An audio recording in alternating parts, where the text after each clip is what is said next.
first. So it's a lot of what's been found is already there.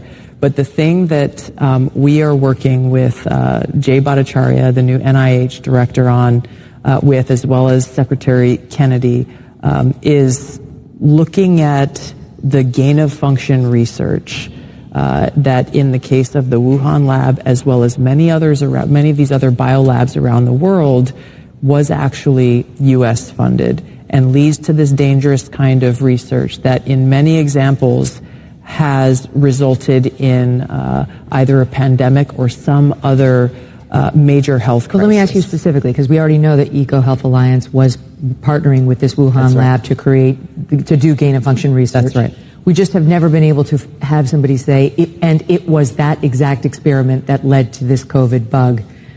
But have we gotten there? What's the new thing that you're digging in on? We are working on that with Jay Bhattacharya, and look forward to being able to share that hopefully very soon. Okay. That specific link, correct, between the gain of function research and what we saw with COVID-19. I mean, that would be extraordinary, because just so the audience knows, if that's true, if it was Peter Daszak's research with the Wuhan so-called bat lady that caused this pandemic, then we did fund it. Then Anthony Fauci helped fund the pandemic. The thing that he denied over and over and over to Senator Rand Paul's questioning.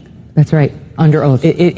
Under oath, exactly. So is it any wonder that he sought a preemptive pardon for anything during a certain period of time by President Biden before he left office? And then strong-armed and smeared people like Dr. Jay Bhattacharya, anybody who came out and said, I don't know if that's natural. This actually smacks of lab. And the reason why this is so important is not just what happened in the past. It's because this gain of function research is happening in biolabs around the world. I got attacked, and I think you saw this. We've probably talked about it on your show before, when I warned against U.S.-funded biolabs in Ukraine when the Russia-Ukraine war kicked off, for this very reason. Who knows what kinds of pathogens are in these labs, and if released could create another COVID-like pandemic. And for that, I was called a Russian asset. You're, trumpeting Putin's talking points, all of this nonsense, simply for speaking the truth and stating facts that, by the way, are still on U.S. Embassy Ukraine's website today about how the U.S. has funded these biolabs in Ukraine. But my point is, in order to prevent another COVID-like pandemic or another major health incident that could affect us in the world, we have to end this gain of function research and provide the evidence that shows exactly why and how it's in our best interest, the American people's best interest, to bring about an end to it. Can I just ask you one other question on that? Why did the intelligence community, why were they so reluctant to just say that? Under Joe Biden, they were split. The FBI eventually said, well, we kind of think it was the lab. And the Department of Energy said lab. But then the other agencies were like, no, we think more natural origin. Long past the point when it did not look like natural origin. They tested 80 or 90,000 animals. They never found this version of the virus. So what was going on with the intel community there? It's a good question, and I don't have a specific answer to it. But I want to point to the contrast of how in some cases, they are very unwilling to come to express a view or a certain opinion on something.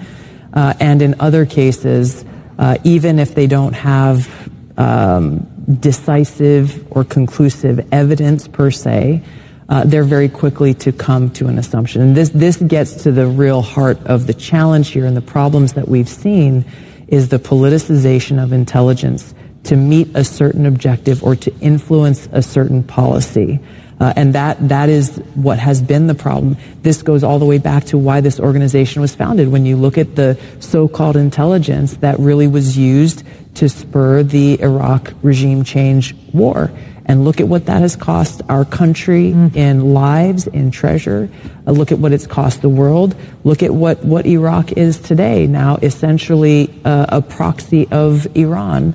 When Iraq, that would not have happened had that regime change war not occurred. That's right. So again, this is really what is at the heart of what needs to be addressed within the intelligence community, and why leadership matters so much. Just as a reminder to our audience, you were a young 21-year-old